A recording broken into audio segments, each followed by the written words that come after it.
দুখন ঘৰৰ দুজন পুত্ৰ সন্তান দুইজনেই ঘৰ দুখনৰ একমাত্ৰ সন্তান আছিল কিন্তু নিয়তিৰ পৰিহাস দুয়ো আৰু ইহ সংসাৰত নাই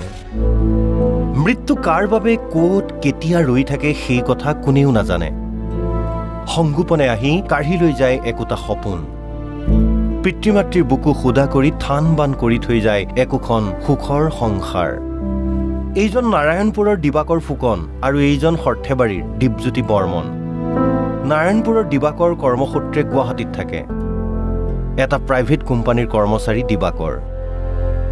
ডিউটি শেষ কৰি নিজৰ ESD বাইকখন লৈ ভাড়া ঘৰলৈ গৈ আছিল কিন্তু মহানগৰীৰ গণেশগুৰিৰ উৰণ সেতুৰ ওপৰত ভয়ংকৰ দুৰ্ঘটনাত পতিত হয় দিবাকৰ এখন ফকলেণ্ড বাহনে মহতিয়াই নিয়াত থিতাতে নিহত হয় ঘৰৰ একমাত্ৰ পুত্ৰ সন্তান দিবাকৰ অতি অমায়িক স্বভাৱৰ যুৱকজনৰ মৃত্যুত বনপুৰৈ জামুগুৰিৰ ঘৰখনত এতিয়া শোকাকুল পৰিৱেশ গাড়ী আহিলে হয়তো ব্ৰেক নালাগিলে পিছপিনৰ পৰা খুন্দিয়াই দিলে তাৰপিছত তেখেতে পৰি গ'ল তাৰপিছত এই ড্ৰাইভাৰজন ইপিনে পলালে তাৰপিছত ৰখাব বিচাৰো নাই নৰখিলে তাৰপিছত এই এনেকৈ আহি থাকোঁতে দেখিলোৱে ল'ৰাজনীয়ে ঢুকালে চকু এটা ওলাই গ'ল মাথাটো ফাটি গ'ল অতি নম্ৰ এই ল'ৰাজনক হেৰুৱাই আমি সঁচাকৈ অঞ্চলবাসীয়ে বহুত মৰ্মাহত হৈছোঁ যিটো ভাষাই আমি বুজাব নোৱাৰোঁ গতিকে তেওঁৰ আত্মাৰ চিৰশান্তি কামনা কৰিছোঁ পৰিয়ালবৰ্গৰ গোটেই মানুহখিনি গুৱাহাটীলৈ গৈছে তেওঁলোকে তাতে গৈ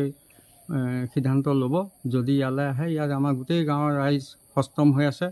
তেওঁক কোনো কাৰণতে তেওঁৰ আত্মাই কষ্ট পাবলৈ আমাৰ ৰাইজে নিদিয়ে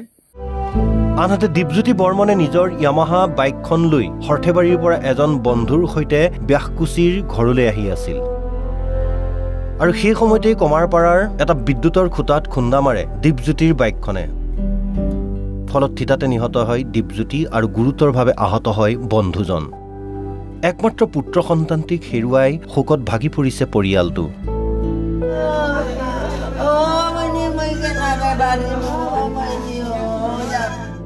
ঘৰখনত বিৰাজ কৰিছে শোকাকুল পৰিৱেশ ফালৰ পৰা আহি আছিলোঁ দুজন ল'ৰা দুই ট্ৰেন্সফৰ্মাৰ আছিলে বৰষুণ বতৰত তো গাড়ী শ্লিপ হৈছে বহুত বেছি স্পীডতো নাছিলে গাড়ী তো তাত যিটো ট্ৰেন্সফৰ্মাৰ আছে ট্ৰেন্সফৰ্মাৰটোত আপোনাৰ একেবাৰে বেৰিকেড নাই ট্ৰেন্সফৰ্মাৰটোত যাই সিহঁতে খুন্দা হৈছে তাৰপিছত ই তাত সোমাই ইয়াত মানে বেৰিকেড থাকিলে ই বাচি লৈ খুন্দা খাই সিহঁতৰ তাতে থাকিলোঁ কিন্তু বেৰিকেড নাই কাৰণে সিহঁতে কাৰেণ্টে মানে শ্বৰ্ট মাৰিছে আৰু লগৰজন হয়তো ছাইডত পৰিছে কলৰ পিনে সি বাচিছে ই তাত ডাইৰেক্ট কাৰেণ্টে মাৰি দিছে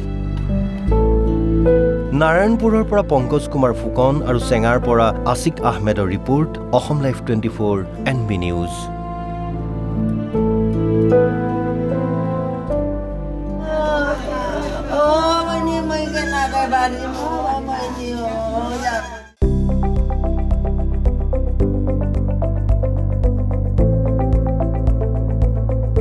NB নিউজ